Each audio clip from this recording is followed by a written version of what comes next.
بەشێکیشیان سیاسەتە سیاسەتەکە هەمومان نەزانینەوە بێنە دەردەکەوێت دیارە تا چ ڕادەیەک سیاسەتەکە نەزانین بەڵام ئەوەی کە پەیوەندی بە اقتصادی سیاسیەوە هەیە دەمەویست پێشەوەی کە دەرسەکە دەست پێ بکە چەند شتێکتان عەرز بکەم دیارە اقتصادی سیاسی لە پێش هەموو شتێکدا زانستە علم و بۆ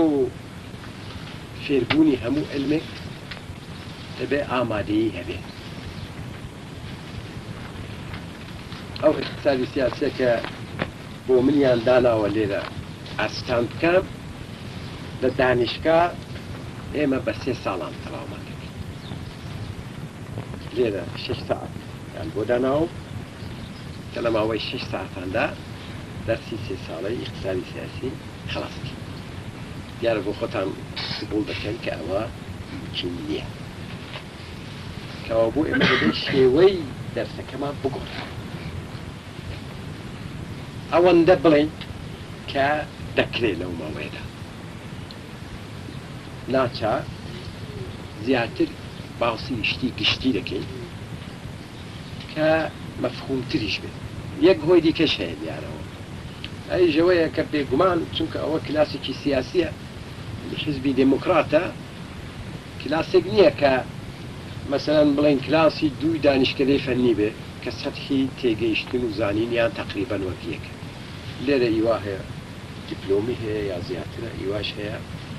ئیمکانی ئەوەی نەبووە کە بچێتە مەدرسەی چەند کلاسێکی خوێندووە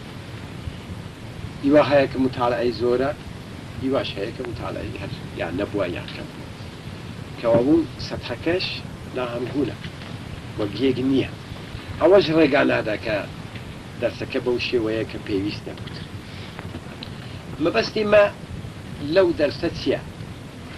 لە سەرەتاوە بڵم نا من ئەو ئیدعایم هێنە ئێوەش دەبێت چاوەڕوانی ئەو بن کە لە ماوەی ئەو چەند ساعتەرە ئێوە فێری اقتصادی سیاسی ئەو پێ وایە تەواقعێکی بێجێ چاوەڕوانی شتێکی وابی بەڵام ئەگەر یەک نەتیجە وەربگرین سەرکەوتوو ئەوی ژەوەیە کە ئێوە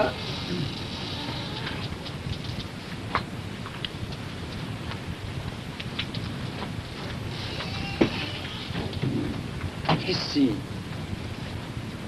زانین و کنجکاویتە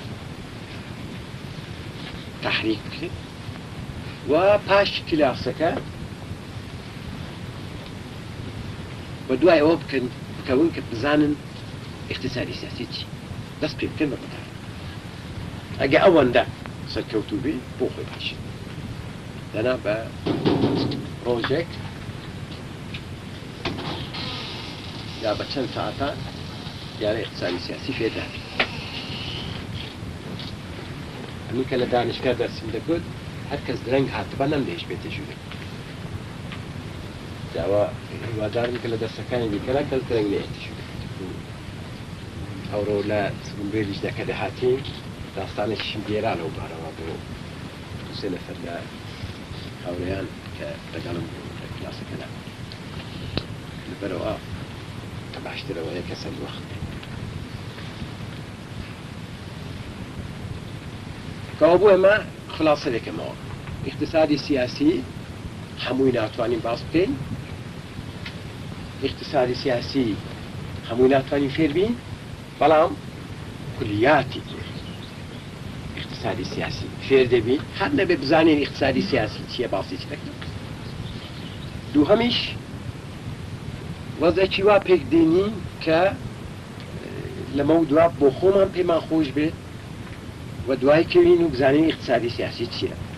کتێب مطالعە بکەین بپرسین پرسیار بکەین ئەوە یەک بەشی دوومی بەوەنە تاوە نابێت یارە بەشی دوو ئەوەیە کە ئێمە لە باتی ئەوە بچین هەموو ئەوەی کە پێی دەڵێن مەقولەی اقتصادی کە ناوی هاتوو بەسەم بزانین کار چییە سەرمایە چییە ئەوانە مطالعە بکەین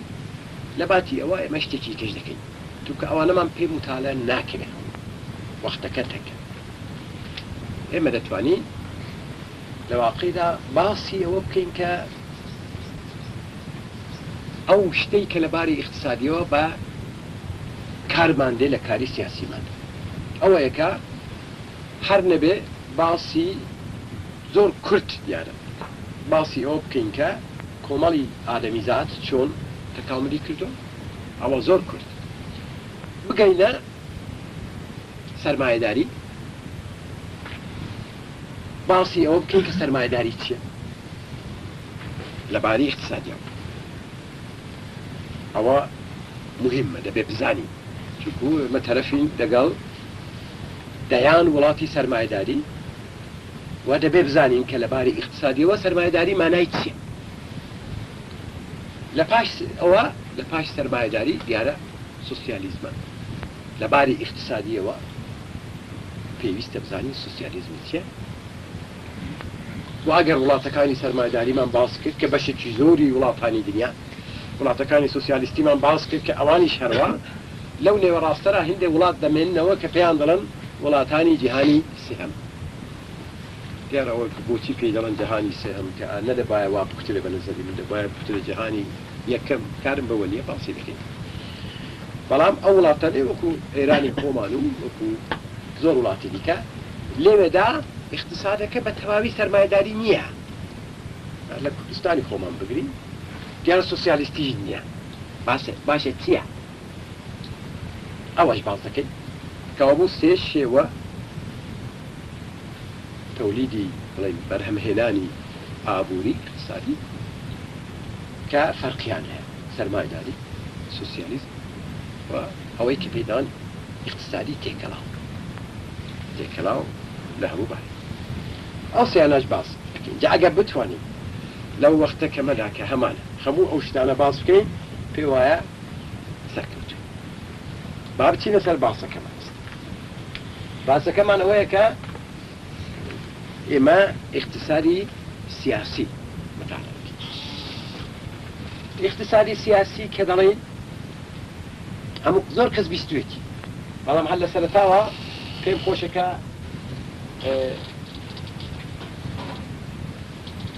دەرکەی داخەکە هەر کەس هەست تێدانیشێ وە دەری دەبێت پێشمەرگە بێت شاگیرد بفەرمێ کەەوە بوو ئێوە دیارە بیستوتانە زۆر لە باس ئەوانەکە دەبینی دوو ئیستیلاحتان بیستوە دەم پێ خۆش و لە سەرەتاوە هەر ئەو دوو ئیستیلاحە ڕوونکەینەوە یەک اقتصادی سیاسیتان بیستوە یەک سیاسەتی اقتصادیتان بیستوە زۆر جار من متوجه بووم کە ئەو دوو شتە تێکەڵاو دەکەن سیاسەتی اقتصادی سیاسی ئەوانە دیارە فەرقیان زۆرە هەرچەند کەلیمەکە لە یەکێکیان سفەتاوی دیکە موسوفە ئەگەر لە باری زمانەوە بڵێ وەنیە فەرق دەکات جێگاکەیان لا یەکێکیان سیاسەت موسوفە اقتصادەکە سفەتە ئەوی دیکە بە پێچەوانە بەڵام ماناکەیان فەرقی زۆرە کە دەڵێن سیاسەتی اقتصادی ئەوەیە کە یان حیزبێک یان وڵاتێک سیاسەتێکی بەڕێوە دەبا بۆ هەڵسوڕاندنی اقتصادی وڵاتەکە یا بڵێن حیزبەکە خۆی سیاسەتێک بەڕێوە دەبا شێوە بۆ چوونێکی هەیە بۆ بەڕێوەبردننی بۆ هەڵسوڕاندنی و کاروباری اقتصادی و ئەوە پێی دەڵێن سیاسەتی اقتصادی مەسەلەن ڕێگان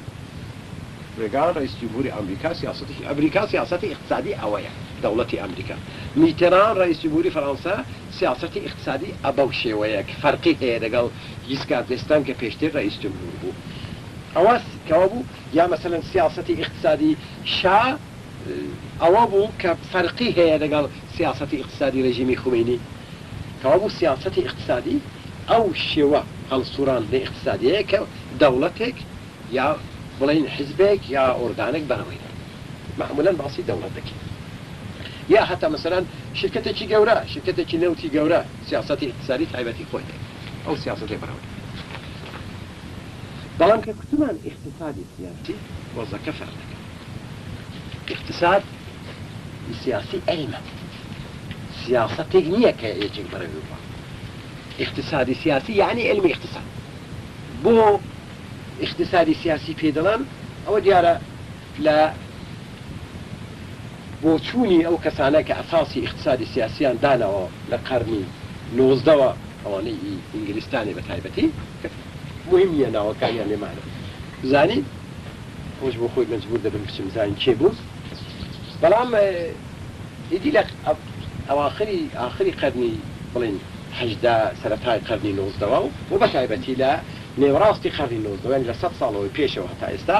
ئیدی ئەوە بۆتە اقتصادی سیاسی وەکو علم تەماشا کراوە و بە تایبەتی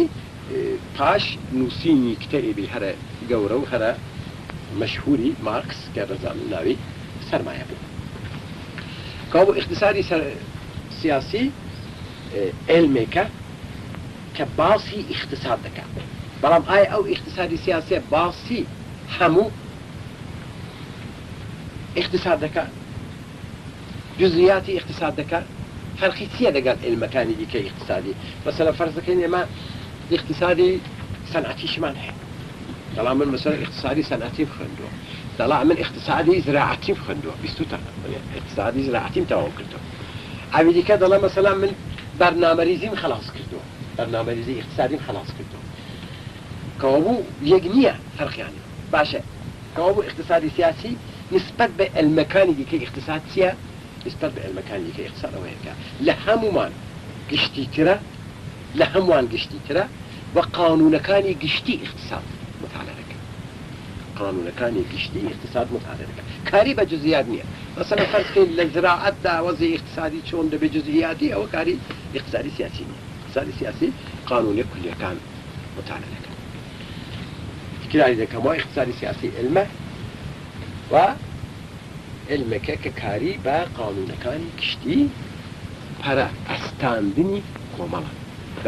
قانونەکانی گشتی اقتصادی پەرەستاندنی کۆمەڵ ئەگەر بمانە تاریخ ئەوە دەبێتە اقتصادی سیاسی دیارە لەو ئەم تێدەکۆشم کە فەرق شتەکە سادەتر بێ بۆ ئەوەی کە باش لێ حاڵی بین بەڵام بۆ ئەوە دیسانەکە لە هەر لە فکر ئیستفادە دەکەن لە چاوی ئیستفادە دەکەن پێم خۆشە لێرە بنووسم یاڕێ ئەو دیارە کورتەکەی دەنووسین وەنیا ئێمە احتمال سیاسەتی ئابووریمان هەیە لە پاشان ئابووری سیاسیمان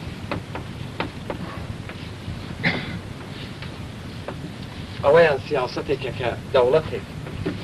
یا شرکتێک یا حیزبێک ئەگەر بڵێن بەڕێوەی دەبان ئەوەیان علمێکە کە ئێستا ئیدی زۆر تەکاملی پێدا کردووە زۆر کتێبی لەسەر نووسراوە لە واقعدا علمی هەرە ئەساسی اقتصادی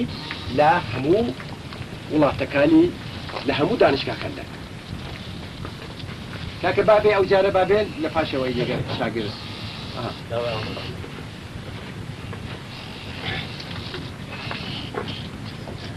لێرەشدا ئابووری سیاسیمان کرد کە ئابووری سیاسی ئەو علمەیەکە قانونەکانی گشتی پەرەستاندنی کۆمەڵ مطالعە دەکات و دیارە کاری بە جزئیات نییە لە پاشان لە واقعدا لە بینی علمە اقتصادیەکاندا علمی عمومیە علمی هەمووانە هیچ علمێکی اقتصادی ناتوانێت بەبێ اقتصادی سیاسی بەبێ ئابووری سیاسی بچێتە پێش لە واقعدا ئەوەی کە پێ دەڵێن زانستی دایکە علمی مادەرە نسبەت بەوانی دیکە بۆیە هەر کەس هەر ریشتەیەکی اقتصادی بچی بخوێنێ مەجبورە ناچارە اقتصادی سیاسی فێر باشە ئەمە ئەوەندە لە اقتصادی سیاسی جا ئێستا ئەم پێم خۆشە فقط چەند دیارە کەمێک زەحمەتە اقتصادی سیاسی سەرەتاکەی علمێکی مجرد یعنی لە واقعدا زۆر مشخص نییە ناتوانین نیشانی بدەین بڕێک فکری دەوێت وەنیە بەڵام هیچ ڕێگانیە هێندێ اصطلاح هەیە هێندێ کەلیمە هەیە دەبێ فێر بین لە اقتصادی سیاسیدا هەتا بتوانین لە پاشان کە باسی ئەو سێ شتەمان کرد بتوانین ئیستنادیان بکەین لەسەر جا من فقط پێم خۆشە زۆریش نەبن ئەوانە چونکە لە مەقولەی اقتصادی سیاسیدا بە دەیان یا سەدان ئێمە ئیسلاحمان هەیە کەلیمەمان هەیە مەقولەمان هەیە کە دەبێ فێر بین ئەمە سێ چوارێکی هەڵدەبژێرم ئەوانەی کە لە هەرە پێویستن ئەوانی دیکە ئەگەر وەختی خۆی بەکارمان هاتن باسییان دەکەین بەڵام ئێستا ئەمە دەبێت سێ چوارێکیان هەڵبژێت یەکێکیان کە پێی وایە دەبێت هەمومان بزانین کە هەڵی دەبژێرین کار ڕۆژ هەتا ئێوارێ قسە دەکەین کارم هەیە بابا وەختم نییە کارم هەیە نییە بەسەر شتێک کارم هەبوو بۆە نەهاتم ئەو کەلیمەی کارە مرتب لەسەرزانە باشە بەڵام ئەگەر ئێستا من جێگا خۆڵان بگۆڕینەوە من لە ئێوە دەپرسم بپرسم کاریانی چی پێم خۆشە بزانم جواب بدەن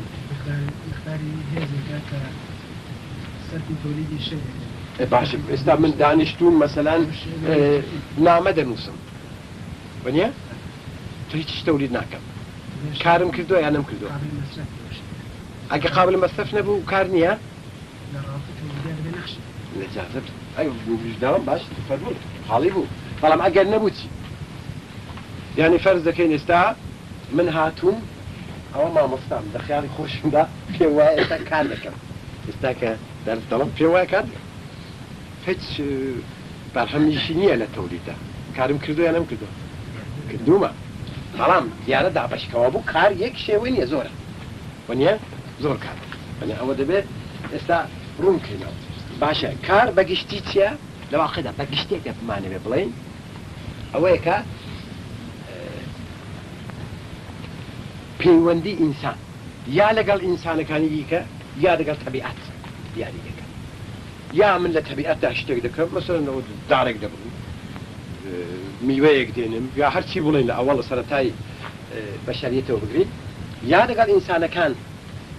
رابطەم هەیە ئێستا مەسەڵەن وەکو ئەوەی کە من لەگەڵ ئێوە قسە دەکەم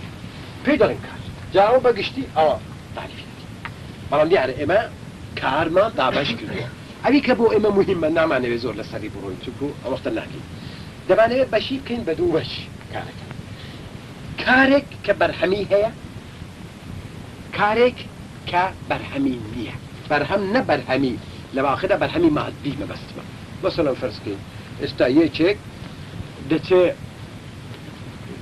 کشت و کاڵ دەکا کارەکەی بەرهەمی هەیە گەنم بەرهەمی کاری ئەوە ئێمە لێرە دەرس دەڵێن بەرهەمەکە نییە بەڵام ئەو بەرهەمە دیارە مەسەڵەن لە واقعدا بەرهەمێکی هەیە بەرهەمەکە چییە ئێوە شت فێر دەبن ئەو شتە دەچن لە جێگات یان تەطبیق دەکەن نەتیجەیەکی دەبێت ئەوە دەبێتە بەرهەمی ئەو کار بەڵام وا دابەش دەکەین کاری وەنیە کارێک کە بەرهەمی هەیە کارێک کە بەرهەمی نییە ئەو دوو بەشە ئەوەن دیکە لەیان گەڕێن دەنا ئەگەر بمانەوێت دابەشی بکەن یەک جار فقط ئەوە بەکارمان دێ لە اقتصادی سیاسیدا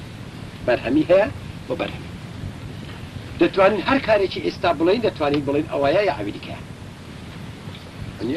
مەسەڵەن فەرز کە یەکێک هونەرمەندێک گۆرانی دەڵێ ئەویش کارێکی بەڵام بەرهەمی مادی ممکنە نەبێ بەڵام فەرز دەکەی ئەو گۆرانیە ممکنە تاسیریش بکاتە سەر بەرهەمی مادی وا هەیە ئینسان فکر دەکاتەوە شتیوانیە بەڵام با هەیە مەسەڵەن فەرز دەکەین کە پێکەوە 15-20 نەفەر کار دەکەن فەرز دەکەین کە نازانم لە خەرمانێک کار دەکەن ئەگەر گۆرانی بڵند باشتر کاریان بۆ دەکرێت هەر بۆیەشە خەڵکەکە گۆرانی دەڵێ جوود دەکا وەنیە شتێک دەڵێ گۆرانیەک دەڵێ بۆ دەڵێ چونکو ئەوە مستەقیمەن تاسیری هەیە پێکەوە باشە بەڵام ئێستا ئەمە دێنە سەر ئەو کارێک کە بەرهەمی هەیە ئەو کارێک کە بەرهەمی هەیە و کارێکی دیارە بەرهەمی هەبوو کۆمەڵایەتیە یعنی چی یعنی ئەگەر لە سەرەتای ژیانی خۆیدا ئادەمیزاد مەسەڵەن برسی دەبوو دەچوو سری دەخوارد ئێمە بەوە ناڵێن کاس ناڵەن کارێکە کە بەرهەمی هەیە چونکو نەهاتۆتە نێو کۆمەڵ بۆ کۆمەڵ هیچی نەکردو بۆ خۆی خواردوی خەڵک ڕۆیشتووە هەروەها لە واقعدا لەو وەختەشدا فەرقێکی زۆر بینی ئینسان و حیوان نییە چونکە حیوانی شەڕەوەی دەکات ئەو وەختە ئێمە دەڵێن ئینسان دیارە تعریفی زۆر دەتوانین بکەین مثل دەڵێن لە مەیمونەوە هاتۆ کە تەماشاتان دەکەم دەبینم ئەم تێوەریە زۆریش نادروست نییە بەڵام لەوەی گەڕێن ئینسان دەڵێن لە پێش هەمووان لە تعریفی ئەوەیە کە حیوانێکی کۆمەڵایەتیە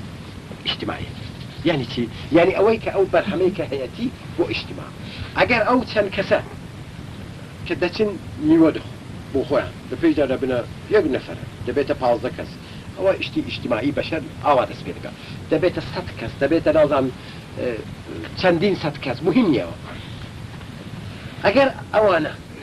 هەر ئەوەندە میوەیان دەستکەوێت کە خۆیان تێر بکەن کۆمەڵەکە لە جگا خۆی وەستاوە هیچ حرەکەت ناکەن جەم پێم خۆشە ئەو لەحزەیە زۆر باش فێر بن لە هەموو شتێک مهمترە کۆمەڵ ئەو وەختە دەست پێ دەکات بەرەو پێشچوون و هەر ئەو وەختەش چەوساندنەوە استیسمار پێدا دەبێت کە ئەو 100 کەسە کە باسی دەکەی زیاتر لەوە کە بۆ خۆی احتیاجی هەیە بەرهەمی هەبێت دەبێت مەسەلەن فەرز دەکەین ئیدی لەبەرەوە کە پێمەرەیەکی ئاسینی دروست کردووە یا حتا لە بەردی دروست کردووە ئەسلی حەجەرە مهم نییە بەڵام وەسایلێکی تووریدی ئاوای دروست کردووە کە ئێستا ئەوەندە بەرهەم پێکدێنێ کە لە ئی 100 کەسەکە زیاتر فەرز دەکەین ئی 105 کەسە باشە ئێمە لێ 100 کەس دانیشتوین و بە تەدریج دیارە و ئەو عەقڵەی کە ئێستا ئێمە هەمانە ئەو وەختە بەشەر نێتی وەنیە بەڵام وا دابنین کە ئەو 100 کەسە هەموو ڕۆژە دەچین کارە دەکەین لە پاشان دەبینین 5 کەسە زیانی هەبێت باشە بەرەبەرە ئەو فکرمان بۆ پێکدێ ئێستا کەوایە ئەو زیادە چی لێ دەکەین بۆ هەموو ڕۆژێ 100 کەس کارێک بکەن با 95 کەس کارێک بکەن ئەو 5 کەسە کارێ نەکە کارێ چووکەگە کارێژ نەکە هەردەخوا بەرهەمەکە گەیشتوتە ئەو ڕادەیە کە بۆ 105 کەس تەولید دەکات 95 کەس دەتوانێت بۆ 100 کەس شت دروست بکات هەر کە گەیشتە ئێ 5 کەسەکە پێدا دەبێت جاری وا هەیە ڕئیسی عەشیرەتە جاری وا هەیە قەشەیە جاری وا هەیە مەلایە مهم نییە یەکێکە کە ئیمتیازێک بۆ خۆی قایل دەبێت بۆ ئەوەی کار نەکە ئەوان دیکە کار بکەن دەڵێکەوە بوو 5 کەسەکە جاری وا هەیە شۆڕایە هیچ مهم نییە چونکە فەرق دەکات لە وڵاتی مختلف فەرق دەکات ئەو 5 کەسە کار ناکە ئەو 95 کەسە کار دەکە باە 100 کەس شت بەرهەم شت بەسلا پێک دێنی پێکەوە دەخۆن و بەرەبەرە سەرەتای پێدابوونی تەبەقەشە لەواخێدا ئەساسی تەبەقە ئەلێرە پێدا هەندێک پێدا دەبێت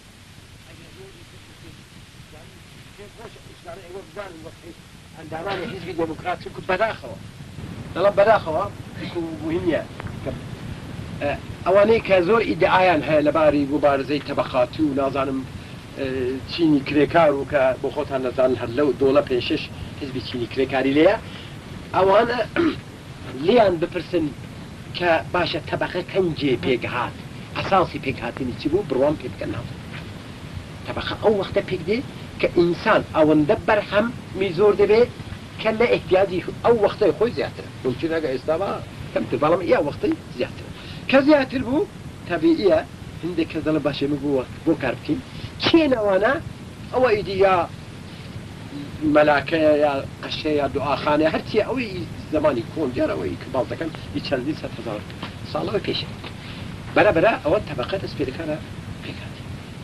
کەەوە بوو ئەساسی پێکهاتنی خوری تەبەقەش لە چیەوەیە لە کار لەوە ڕاکەیەکی کاری ئەوان چ دەکەن ئەو 5 کەسە ئەوان کاری دیکە دەکەن مەسەلەیەکی چەند دوا دەخێن ئەوەش مەلایەتیش کارێکی وەنیە دوا دەخێن کاری هەرەوە دیایەکێکیان دەبێتە مەسئولی وەکو شۆڕایەک چۆخایەک ردێنی سپێک هەر کەس هەر ئیشکالێکی بۆ هات دەچێتە کنوی ئەو بۆی هەڵ دەکەن ئەوەش کارێکی وەنیە بەڵام کاری چ نییە کارێک نییە کە بەرهەمی مادی هەبێت ئالێ بەڕا جدا دەبێت لە سەرەتادا هەموو کاریان دەکرد بەرهەمی مادیشیان هەبوو بەڵام ئەستا ئەوە جدا بووەوە هەندێک کەس کاری دەکەن و بەرهەمی مادیان هەیە هەندێک کەس ناکرد جا بەرەبەرە ئەو تەقسیمی کارە ڕۆژ بە ڕۆژ دەچێتی پێش وای لێدێ کە ئێستا مەسەن ئەو وەختە فەرز دەکەین 5 کەس بوو لە مقابلی 95 کەسدا ئێستا بچیە کۆمەڵێکی پێشکەوتوی سەرمایەداری یا سۆسیالیستی دەبینی تەقسیمی کارەکە بە شێوەیەکە کە بە دەیان هەزار نەو کار هەیە دوونە ئۆکار نییە دەیان هەزار نەو کار هەیە هەر کەس کارێکی دەکەن بەڵام لە ئاساستا دیسان ئەو دابەشبوونە هەر هەیە بەشێکیان کاری ئەو کارەکەیان بەرهەمی هەیە کاری تەوریدی دەکەن کاریان بەرهەم هێنەرە بەشێکیان کاریان بەرهەمی نییە یعنی بەرهەمی مادی نییە کەوابوو ئێستا ئێمە بین ئەو کارە لە کۆمەڵێکی پێشکەوتووی چ سەرمایه‌داری بێت چ سۆسیالیستی بێت تەماشا دەکەین دەبینین کە ئەو کارە دیارە کاری کۆمەڵایەتی ئیجتیماعی ئەگە بۆ ئیجتیماعیە چونکو کارەکە نەتیجەی دێتە نێو کۆمەڵ پێکەوە مقایسە دەکرێن و ئەو کارە دەبێتە کارێک کە بۆ کۆمەڵ دەکرێت لێرە ڕای شتێکی دیکەش دێتە پێشی هەر لە سەرەتاکەدا بەشی ئەو پێنج کەسەتان لەبیرە بۆ خۆیان نەیان دەخواست زیادی دەما وەنیە ئەوە بۆ چێ بوو بۆ ئیجتیماع بوو ئەو پێنج کەسە ئیجتیماع هەڵی بژاردبوو یا دای نابوو یا بۆ خۆیان بە زۆر خۆیان سەفاندوو ئەوە مهمیە ئەوان دەیان خوارد ئێستاش بەرەبەرە ئەوە هەروای دێبێ یعنی هەر کەسێکی کە کار دەکات لە ئیجتیماعی خۆیدا چی وڵاتی سۆسیالیستی بێت چی وڵاتی سەرمایه‌داری بێت کارەکەی بەرهەمی مادیشی هەبێت کە ئێمە باسی دەکەین دەبێت دوو بەش بەشێکی ئەو بەرهەمەی خۆیەتی بەشێکی ئەو بەرهەمە ئی کۆمەڵە دیارە لە کۆمەڵی سەرمایه‌داریدا ئی سەرمایه‌دارە کە ئیستیسمارە لە کۆمەڵی سۆسیالیستیدا ئی هەموو کۆمەڵەکە ئی هەموو جامعەی سۆسیالیستیە باشە ئێستا لە پاشە باسی دەکەین لە سۆسیالیزم ئەوانەدا ئەو بە تەفسیل باس دەکەین بەڵام ئێستا پێم خۆشە هەر ئەوەندەمان زانی بێ کەوە بوو ئێستا یەک مەسەلەی دیکەش لێرە لەسەر کار بڵێن ئیدی خلاصی دەکەین ئەمیشەوەیە باشە وەختی خۆی کە کابرا بە مەسەلەن جوتەگای هەبووە ئێستاش هەمان لە کوردستان خۆماوە کاری دەکرد ساعتێک کاری دەکرد وادە ڕۆژێک کاری دەکرد نەتیجەی ئەو کارە لەگەڵ ئەو کەسەی کە ئێستا بە تراکتۆر و کۆمباین کار دەکەن هەر لەو زەویەدا یەکە یەک هەر ئەو یەک نەفەرەشها یەک نەفەر تراکتۆرێکی هەیە کۆمبانێکی هەیە ئەوی دیکەش یەک نەفەر بوو جوتەگای یەک نەفەرەکە لە جێگا خۆیەتی بڵێن یەک هێکتار زەویشە هەر ئەو زەویە بەڵام نەتیجەی چییە لە بەرهەمی ئەو زەویە زیاتر بووە ئەوە چی پێ دەڵێن ئەوە لە فارسیدا دوو کەلیمە بەکاردێنن بازدەهی کار حاصل بەخشی کار ئەم پێ وایە لە کوردیدا ئەمە حاصل بەخشی بەکاربێنین باشە چونکە مەفهوم حاصل بەخشی کار زیاتر بوو یەک ساعت کاری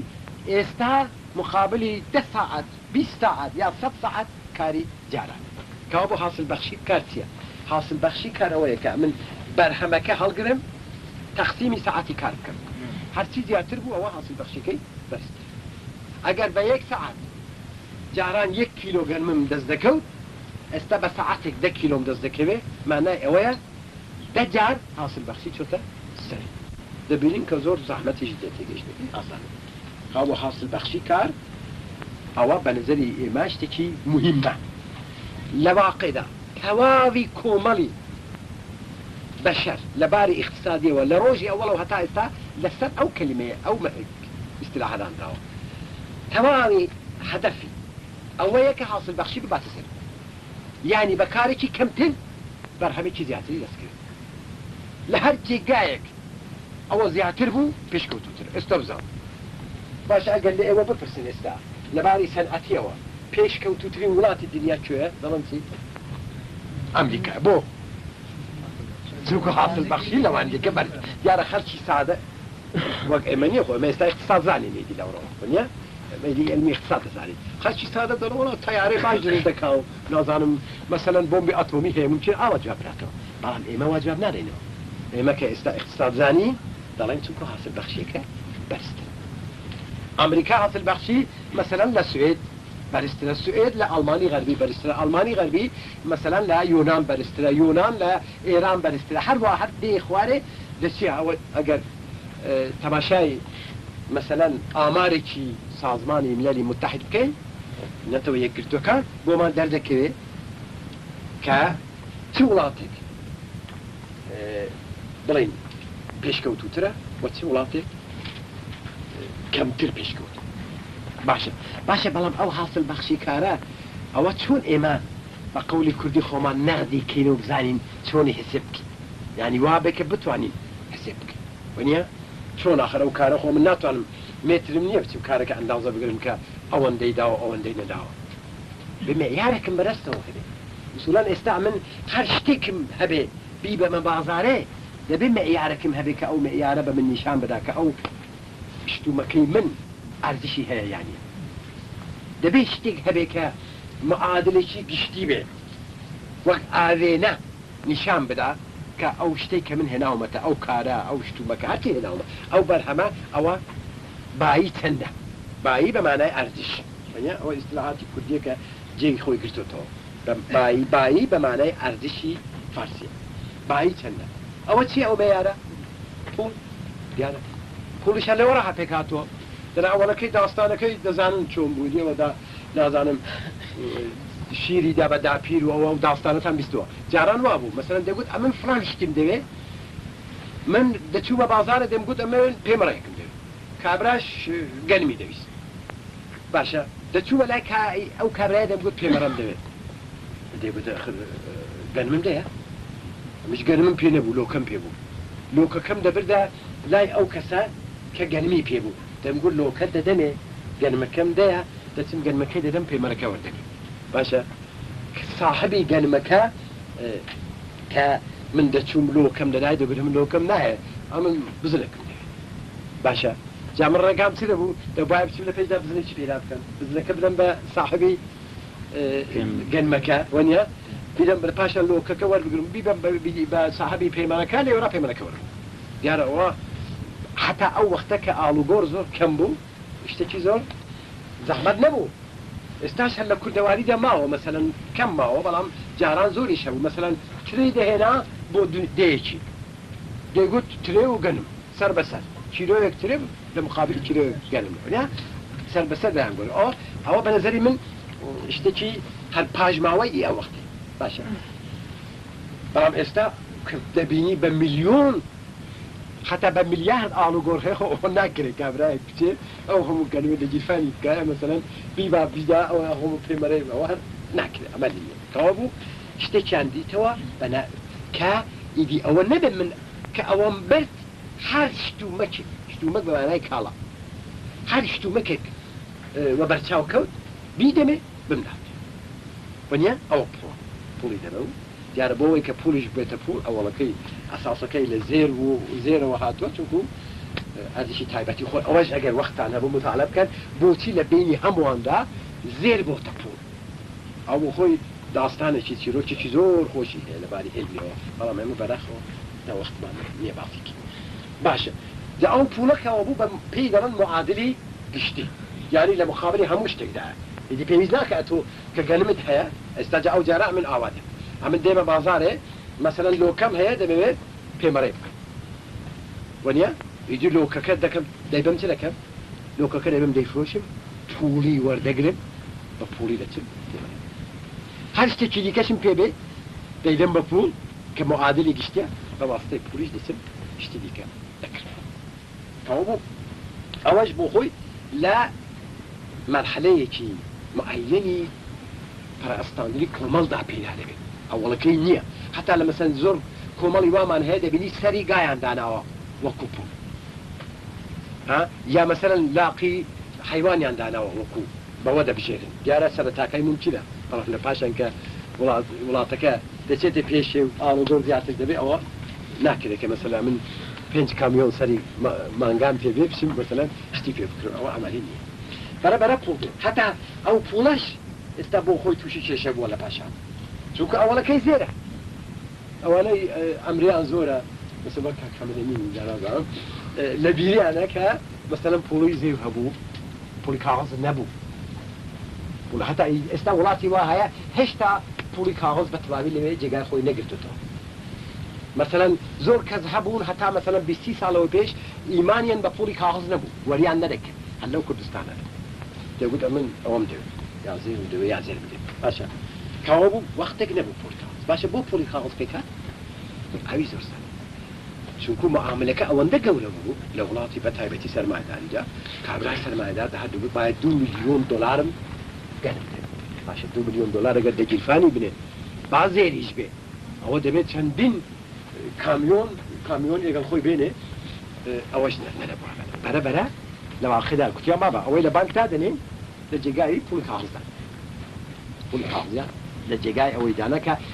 پشتیوانەی ئەو لە باتی ئەوە کە ئێمە زێرەکە ئاڵ و گۆڕ بکەین کاغزەکە ئاڵ و گۆڕ دەکەین زیرەکەش لە جێگای خۆیەتی بەڵام دیارە ئەوە سەرەتاکەی بوو ئەو کاغزە بۆ خۆی بوو بە فێلێکی دیکە بەرەبەرە وای لێ هات کە دیدی ئەو پشتیوانەیە نەما یعنی لە سەرەتادا ئەتۆ دۆڵارێکی کاغزت بردبە هەر بانکێکی ئەمریکایی کوتبات ئەوە دۆڵاری کاغز دۆڵارێکی زێرم بدەنێ ئێستا هیچ بانکێکی دنیا لە مخاولی پوڵی کاغزدا بەو شێوەیە زێرت نادات بۆ یعنی لە واقعدا پشتیوانەکە بەو شێوەیە نەماوە ئەوەش بۆ خۆی هەندە فرسەتی پێکهێنا بۆ هەر ئێستا ئیشارەیەکی بکەم باش خاڵی بن فرسەتی پێکهێنا بۆوانە کە ئەگەر دەوڵەت کەوتە تەنگانە پوڵی نەبوو چ بکە پوڵی بێ پشتوانە چاپ بکە بە کێفی خۆی وەک جەمهوری ئیسلامی خۆمان کە یەکێک لە ڕێگاکانی بە خیاڵی خۆی چارەسەرکردنی وەزعی اقتصادی وڵات ئێستا گۆیا ئەوەیە کە پوڵی چاپ دەکە ئاریاە چووکە پوڵی بێ پشتوانە کە چاپ و نەتایجی یەکدا زۆر خراپی هەیە دەبێتە هۆی گرانی لە واقعدا چاپکردنی پوڵی بێ پشتوانە دراوی بێ پشتوانە مەسەلەکە حەل ناکە مەسەلەکەوە پاشدا وەکو ئەوەیە کە مەسەلەن یەکێک معتاد بوو بێ بە فەرزەکەین تریاق ئەو معتاد بوونا ئەوەیە کە ئەوڵەکەیدا کەمتر مەسرفی دەکات بەڵام هەرچی زیاتر دەڕوە دەبێت زیاتر مەسرف بکە بۆ ئەوەی کە خۆی ڕابگرێت و هەرچی زیاتر مەسرف دەکات ئۆرگانیزمی خۆی بەدەنی خۆی زیاتر تێک دەدا و ئەوەش وایە اقتصاد و ئەو چاپکردنەش وایە هەرچی دەچێتە پێشی زیاتر احتیاجی هەیە پوڵ چاپ بکە و هەرچی زیاتر پوڵ چاپ بکە اقتصادەکەی ناسالمتر دەکات خراپتر دەکات و احتیاجی بۆ چاپکردنەوەی پوڵ زیاتر دەبێت ئەینی وەکو کابرای تەریاکی هەتا لە بینی دە ئەوەش دیارە ئەوە حاشیە بوو بەڵام لەبەر بوو ئەوە بگەڕێنەوە سەر کارەکەی خۆمان بەرەکتر کرد کاوە بوو کوتمان کارمان هەیە کاری بەرهەمهێنە کاری بێ بەرهەمی مادی و حاصل بەخشی کارمان بەس کرد بەڵام کوتمان حاصل بەخشی کار بۆمان ئەندازە ناگیرێ دەبێت بە پوڵ ئەندازە بگرین بەڵام پوڵیش چۆن ئەندازە دەگری جارێ ئیشکالاتێکی زۆری هەیە لەو بارەوە کەەوە بە ئێمە ئێستا دەمانەوێت مەسەلەن فەرز دەکەین دوو وڵاتمان هەیە جارێ وا دادنین وڵاتی مەسەلەن دیارە ئەلف و ب وا دادنین ئەو وڵاتە هەردووکیان جەمیەتیان وەک یەک دانیشتووان مەسەلەن 10 میلیۆن هەردووچەند پوڵەکەشیان وەک یەکە جارێ وا دادنین بۆ ئەوەی کە سادە بکەین و مەسەلەکە هەڵ بکەین باشە جامە سوزانین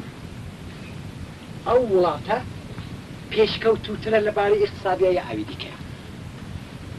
بەچی دەزانین بە حاصل بەخشی کار ئەندازەگرتنی حاصل بەخشی کار بۆمان زەحمەتە ئێمە لێرەدا معیارێکی ئیقتصادی دیکەمان هەیە کە هەموو ئامارێکی ئیقتصادی کتێبێکی ئیقتصادی تەماشا بکەیت لێرەدا باسی دەکەن ئەویش ئەوەیە کە لە فارسیدا پێی دەڵێن دەرامەدی ملی ئێمە پێی دەڵێن داهاتی نەتەوەی بە کوردی داهاتی نەتەوەی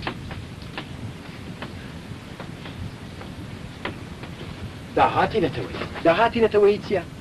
داهاتی نەتەوەی هەموو ئەو بەرهەمە مادیەیە کە لە ماوەی ساڵێکدا لە وڵاتێکدا پێک تەواوی حاصلاتی زراعەت و بەرهەمی سەنعەت و ئەوەی کە لە ڕێگە و باندا کار کراوە ئەوی کە پێی دەڵێن هەمووی کۆ دەکرێتەوە ئەوە پێی دەڵێن دیارە داهاتی نەتەوەی نا ئەوە هەمووی کە هەیەی لە وڵاتە نا ئەوە نا بۆچی چونکە هەر وڵاتێک مەسەلەن ئێستا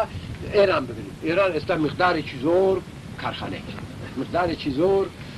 ڕێگەوبانی هەیە زراعەتی هەیە تراکتۆری هەیە نازانم ماشێنی هەیە بەڵام ئەوە ئیساڵەکانی پێشوە ئەوانە حسب ناکەین ئەوی لەو یەک ساڵەدا بەرهەممان هێناوە تازە بەرهەممان هێناوە ئەوە لە زراعەتدا ڕوونترە لە زراعەتدا لە کشتتوکاندا حەسانترە ئەو گەلمەی کە لەو ساڵ بە ساڵ پێک دێت ئەوە لە زراعە کۆ دەکەینەوە لەگەڵ ئەوەی کە لە سەنعەتدا پێک هاتووە هەمووی قیمەتەکەی حساب دەکەین و کۆی دەکەینەوە دەبێتە داهاتی نەتەوەی باشە جا ئەگەر کوتمان داهاتی نەتەوایی وڵاتی ئەلف بڵێن مەسەلەن دوو وڵات بڵێن بۆی کە تقریبا مەسەلەن وەک یەک بن برشیش دور نبن لئیما مثلا بله مصر وانجليز لا تركيا وايران مثلا بالله فازك تركيا جمعيتها تقريبا وقيكا تركيا برك زياتره بلان تركيا وايران والله انا تركيا وايران باشا اگر كتبان داهاتي نتوي الوقيكا حدث بجمالا اوي حاصل بخشيش الوقيكا يعني وشتكي واضح اگر جمعيتها الوقيكا بلان اگر كتبان داهاتي نتوي تركيا زياتره يعني ايران زياتره ايران زياتره لتركيا معناه اويكا دیاره ایران وضع اقتصادی پیشکەوتووترە باشە بەڵام ئەوە خۆ ئەو داهاتینەتەوەیە وەک ئەوەیەکە ئێمە بنەماڵێکمان هەبێ 20 کەسی تێدا بێ ئەوەی کە مەسئولی خاوەنی بنەماڵەکەیە داهاتی مانجد بڵێن 2000 تمەن باشە ئەگەر ئەو 2000 تمەنە یەکی 100 تمەنیان بداتن دەبێتە هەموویان وەک یەک دەبێت بەڵام ئەگەر وای نەکرد دیارە فەرق دەکەن جا ئێستا ئەمە بێمزانی چۆنە لە کۆمەڵدا ئایا ئەو داهاتینەتەوەیە هەموو کەس وەک یەک وەردەگرێت هەموو داهاتیان وەک یەکە خۆوان نیە لە ئێرانی ئیوا هەیە حقوقی 1000 تمەنە ئەگەر بەتایبەتی زمانی شا بگرێت ئیواش هەبووە حقوقی 50000 تمەن وای زیاتر کەوا بوو داهاتینەتەوەیەکە وەک یەک دابەش ناکرێت بەڵام ئێمە ئەگەر بمانەوێت ئەوەی کە بۆ ئێمە مهمە چ دەکەین دێن داهاتینەتەوەیە ئەوەی کە کوتمان 2000 تمەنەکە دابەش دەکەین بەسەر دانیشتوانی وڵاتەکەدا هەرچی هاتە دەستمان دەڵێن داهاتی زۆر بە کوردی سادە پێی دەڵێن داهاتی سەرانە داهاتی سەرانە داهاتمان ئەوەندەیە بەڵام ئەوە مانای ئەوە نییە کە هەموو کەس ئەوەندە وەردەگرێت ئەوە نێونجەکەیت دابەشمان کرد مثلا فەرزکەین هەر لە ماڵیش داوە مثلا کابراایەک دەسەر ماڵن 1000 تمەنیشی داهاتن باشە دابەشی ناکە منداڵە چکۆڵەکە مثلا ئەمری 2 ساڵە خۆ 100 تمەنی ناداتێ بەڵام ئەوی منداڵە گەورەکەیانە مثلا ئەمری 15 ساڵە 20 ساڵە ممکنە بەو 200 تمەنی بدا 300 تمەنی بدا لە حاڵێکدا بە منداڵە چکۆڵەکە مثلا 50 تمەن خەرج بکات یعنی فەرقیان هەیە داهاتینەتەوەی ئەوەی کە ئێمە دەڵێن داهاتی سەرانەی نێونجی یان ئەوەی نانووسن بەڵام ئەم دەڵم ئەوەی کە نێونجی داهاتی سەرانەی نێونجی باشە جائیدی لەوە ڕامەترسێن لێرەدا ئەو شتانە خەڵاز ئەوەی کە دەمان گوت ئیستیلا بوو کار و باسی کارمان کردەوەوانە ئەلێرە خەڵاز لەوە زیاتر ناچمە پێشێ ئەوەندەمان پێ لازمە بۆ تێگەیشتنی شتەکانی دیکە لەوە زیاتر بچینە پێشی توش کێشی باشە بەڵام پێم خۆشە ئەوەی هەڵی بین باش جا بە برەشی لەسەر ئەوە قسە کەوا بوو داهاتی نەتەوەیی تیکراری دەکەمەوە ئەو بەرهەمە مادیەیە کە وڵاتێک لە ماوەی ساڵێکدا بەرهەمی پێکرێت پێم وانییە زەحمەت بێت تێگەیشتەکە وانییە ئەو بەرهەمە کە لە ماوەی ساڵێکدا پێک هاتووە ئێمە بە پوڵ حسێب دەکەین دابەشی بکەین بەسەر هەموو دانیشتواندا دەبێتە داهاتی سەر پێم وانییە زەحمەت حاڵی بووم باشەوەی چونکە ئەمە لە پاشان لە قسەکانماندا هەر دێتە پێشی داهاتی سەرانە ئەوە بوو داهاتی سەرانە ئەوها ئەوەی بەسەر هات جا بۆیە لە ئێستاوا دەمەوێت کە ڕوون بێتەوە داهاتی سەرانە بە بەستمان چێت جا ئێستا با یەک پرسیار بکەین کە ئەو ئەمە مەیارێکی زۆر باشمان دەستکردو لە هەر وڵاتێکدا داهاتی سەرانە لە هەموو وڵاتەکانی دیکە زیاتر بوو ئەو وڵاتە پێشکەوتووترە وانییە دیارە داهاتی سەرانە حسێبکردنەکەشی بەرەک ئەوە هاسان نییە بڵە بۆچی چونکە ئێمە چمان دانالێوێت گوتمان دانیشتوانیان وەرگێک بێت ئەوەمان حەق کرد دانیشتوانیان وەرگێکی دەبن بەسەر دانیشتوانە دابەش دەکەین بەڵام ئێستا ئەمە دەمانەوێت ئێران و ئەمریکا مقایسە بکەین جەمیەتی ئەمریکا 5 هندەی جەمیەتی ئێرانی 250 ملیۆن ئێرانیش بڵێن ئێستاوە یا 6 بەرابەریتی ئێران چمی باش ئەوە دەتوان حسێب بکەین حسێبێکی سادەشە یا تەقسیمی بە 6 دەکەم یا دەربیشێ بەڵام یەک شتی کە ئەمریکا دەڵام من داهاتی سەرانەم $10,000 تقریبا منە هەر یەک ئەمریکایی ساڵێ باید $10,000 بۆ داهاتە ئێرانیش دەڵێ ئەمن 10,000 تمەن فەرز دەکەم باشە من ئەو تمەنە چۆن بکەم بە دۆڵار ئەو دۆڵەرە چۆن بکەم بە تمەن ئەگەر بە پێی شتی بانکی بکەم